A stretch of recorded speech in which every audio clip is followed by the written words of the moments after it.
Today we are going to do Chapter 5, The Snake and the Mirror of your Class 9 textbook, Bookhive. Before you read, do you like to look at yourself in the mirror? What do you think about at such times? Have you ever seen a dog, a cat, or a bird looking into a mirror? What do you think it sees? Students, think over these questions, and you may answer by recording and sending it to me. Now read this humorous story about a doctor, a snake, and a mirror.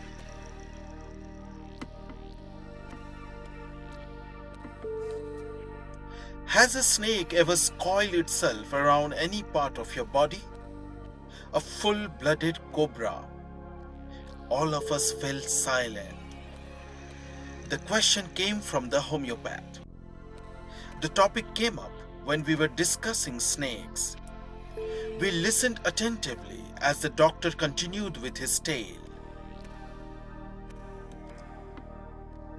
It was a hot summer night, about 10 o'clock. I had my meal at the restaurant and returned to my room. I heard a noise from above as I opened the door. The sound was a familiar one. One could say that the rats and I shared the room. I took out my box of matches and lighted the kerosene lamp on the table. The house was not electrified. It was a small rented room. I had just set up medical practice and my earnings were meager. I had about 60 rupees in my suitcase, along with some shirts and dhotis. I also possessed one solitary black coat which I was then wearing. I took off my black coat, white shirt, and not so white vest and hung them up. I opened the two windows in the room. It was an outer room with one wall facing the open yard. I had a tiled roof with long supporting gables that rested on the beam over the wall. There was no ceiling. There was a regular traffic of rats to and from the beam. I made my bed and pulled it close to the wall. I lay down, but I could not sleep. I got up and went out to the veranda for a little air, but the wind god seemed to have taken time off. I went back into the room and sat down on the chair. I opened the box beneath the table and took out a book, the Materia Medica. I opened it at the table on which stood the lamp and a large mirror. A small comb lay beside the mirror. One feels tempted to look into a mirror when it is near one. I took a look. In those days, I was a great admirer of beauty, and I believed in making myself look handsome. I was unmarried and I was a doctor. I felt I had to make my presence felt. I picked up the comb and ran it through my hair and adjusted the parting so that it looked straight and neat. Again I heard that sound from above. I took a look at my face in the mirror. I made an important decision.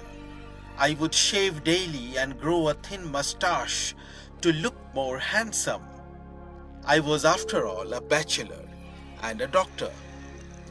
I looked into the mirror and smiled. It was an attractive smile. I made another earth-shaking decision. I would always keep that attractive smile on my face to look more handsome. I was, after all, a bachelor and a doctor too on top of it. Again came that noise from above. I got up, paced up and down the room. Then another lovely thought struck me. I would marry. I would get married to a woman doctor who had plenty of money and a good medical practice. She had to be fat for a valid reason. If I made some silly mistake and needed to run away, she should not be able to run after me and catch me. With such thoughts in my mind, I resumed my seat in the chair in front of the table. There were no more sounds from above. Suddenly, there came a dull thud, as if a rubber tube had fallen to the ground. Surely nothing to worry about. Even so, I thought I would turn around and take a look. No sooner had I turned than a fat snake wriggled over the back of the chair and landed on my shoulder. The snake's landing on me and my turning were simultaneous. I didn't jump. I didn't tremble. I didn't cry out. There was no time to do any such thing. The snake slithered along my shoulder and coiled around my left arm above the elbow. The hood was spread out and its head was hardly 3 or 4 inches from my face. It would not be correct to say merely that I sat there holding my breath. I was turned to stone, but my mind was very active. The door opened into darkness. The room was surrounded by darkness. In the light of the lamp, I sat there like a stone image in the flesh. I felt then the great presence of the Creator of this world and the universe. God was there. Suppose I said something and He did not like it. I tried in my imagination to write in bright letters outside my little heart the words, "Oh God." There was some pain in my left arm.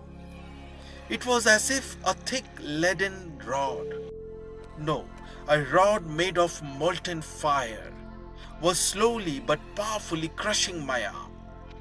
The arm was beginning to be drained of all strength. What could I do? At my slightest movement, the snake would strike me. Death lurked 4 inches away.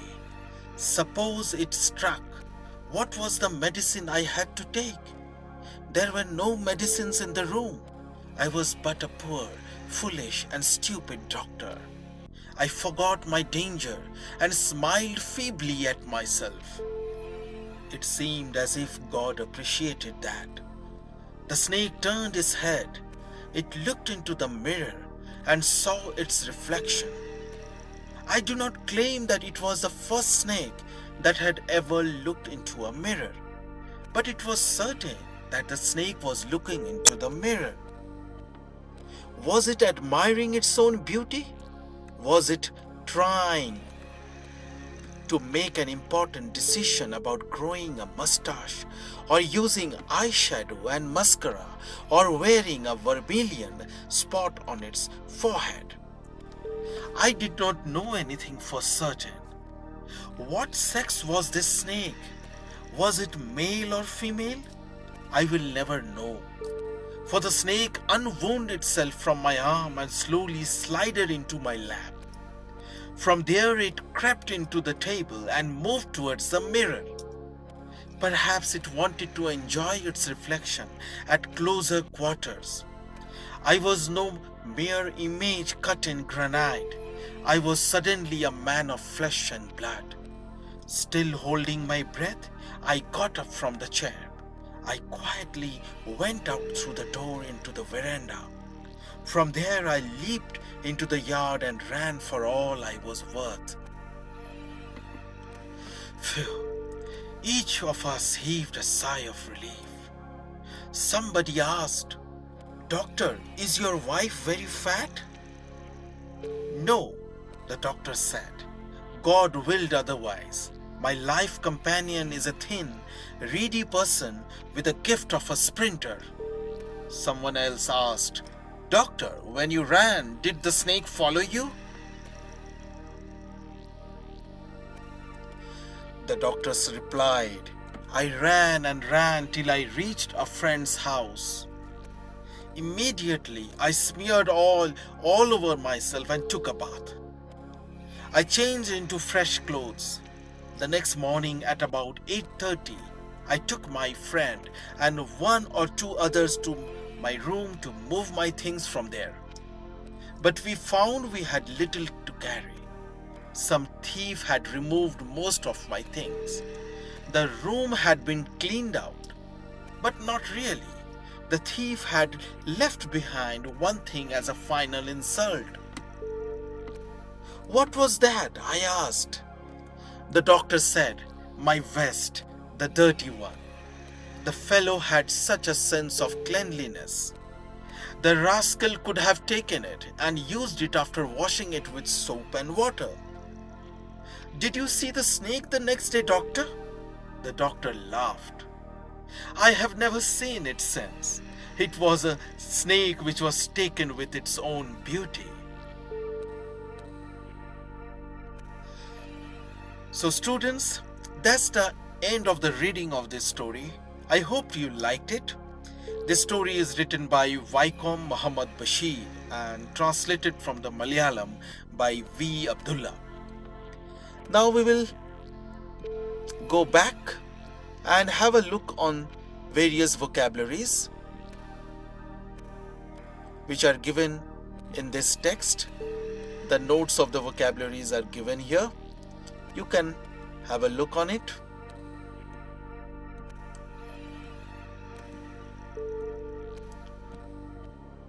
You listen to this reading and try to emulate how the reading is done, model reading, how it is pronounced, different words and vocabularies. Meager means small in quantity. Gable, this portion is called gable. Upper part of a wall, below a sloping roof. Right? Then if you move ahead, you can have a look on various words like snake wriggled over the back.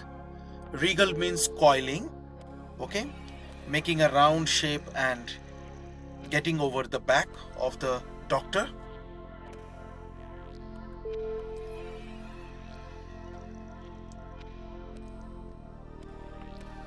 Then sliders. Slithered means to crawl into my lap. You have seen a snake, how it crawls, that is called slidered.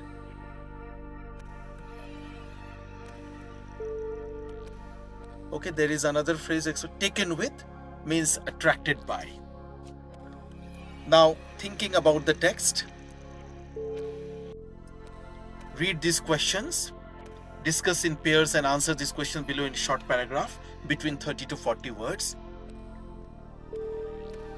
Read the questions attentively and try to answer the questions. Go back to the story and write in your own words.